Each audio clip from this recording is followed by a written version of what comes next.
So ayan guys, mabilisan lang tayo, no? Pwede po daw ilipat ang residential na Starlink. So ang sagot po dyan ay yes sir, pwede po yung ilipat. So ganito po yung process para mailipat ninyo yung residential unit ninyo.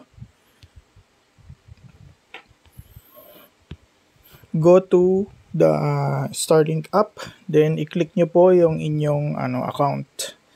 Then sa inyong account, click nyo yung subscriptions.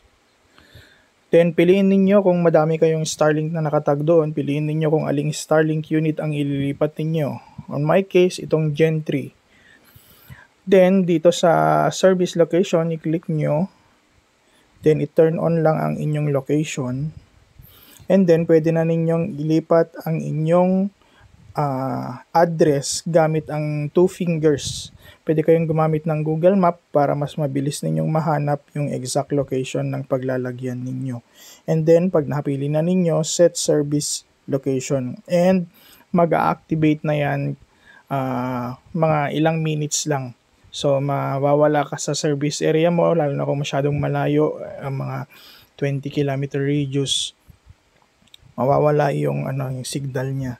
And then ang gagawin niyo diyan guys is ililipat niyo lang siya doon sa malapit na doon sa pwesto na paglilipatan ninyo at magkakaroon na siya ulit ng signal. So ano po ang bakit hindi siya parehas sa roam?